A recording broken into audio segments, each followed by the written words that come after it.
Deadpool Wolverine Deadpool டொய்சோரத்தியோனினார் மற்றும் Deadpool 2 டைசொலோத்தியபனேட்டு ஆகிய இரண்டின் தொடர்ச்சியாகவும் எப்போதும் விரிவடைந்து வரும் மார்வெல் சினிமாடிக் யூனிவர்ஸில் MCU 34வது தவணையாக ஒரு குறிப்பிடத்தக்க மைல்கல்லை குறிக்கிறது. ஷான் லெவி இயக்கியவர். முன்பு ரியான் ரெனால்ட்ஸ் உடன் ஃப்ரீ கை மற்றும் தி ஆடம் ப்ராஜெக்ட் ஆகியவற்றில் ஒத்துழைத்தவர். இந்த திரைப்படம் Levy, Reynolds, Rhett Reese, Paul Wernick மற்றும் ஜெப் வெல்ஸ் ஆகியோரால் இணைந்து எழுதப்பட்ட திரைக்கதையை கொண்டுள்ளது.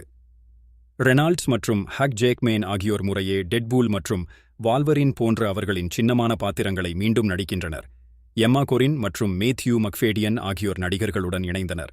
டைம் வேரியன்ஸ் அத்தாரிட்டி டிவியே அவரது அமைதியான வாழ்க்கையை சீர்குலைத்த பிறகு டெட்பூலை ஒரு சூறாவளி சாகசத்தில் கதை தள்ளுகிறது. இது வால்வரின் உடன் இணைந்து MCU-இன் காலவரிசையில் ஆழமான தாக்கங்களை ஏற்படுத்தும். டெட்பூல் வால்வரின் மிகவும் மெருகூட்டப்பட்ட டெட்பூல் படமாக இருக்காது, ஆனால் இது 2024ஆம் ஆண்டின் மிகவும் பொழுதுபோக்கு மார்வெல் வெளியீடு என்பதில் சந்தேகமில்லை.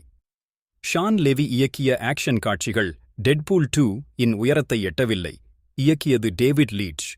படத்தின் ஒட்டுமொத்த நகைச்சுவை ஆற்றல் மற்றும் ரியான் ரெனால்ட்ஸ் மற்றும் ஹக் ஜேக்மேன் ஆகியோருக்கு இடையேயான சுத்த வேதியியல், இது ஒரு கலவரமான மனதை கவரும் அனுபவமாக அமைகிறது. படத்தின் கதை முதலில் சமதளமாக இருந்தாலும் விரைவில் ஒரு வசீகரமான குழப்பமான தேடலில் குடியேறுகிறது. இது ரெனால்ட்ஸ் மற்றும் ஜேக்மேனின் மறுக்க முடியாத சண்டை இரசாயனத்தை பிரகாசிக்க அனுமதிக்கிறது. ரெனால்ட்ஸ் தனது வர்த்தக முத்திரையான ரேபிட் ஃபயர் நகைச்சுவையை வழங்குகிறார், திரையில் மற்றும் வெளியே உள்ள அனைத்தையும் வேடிக்கை பார்க்கிறார்.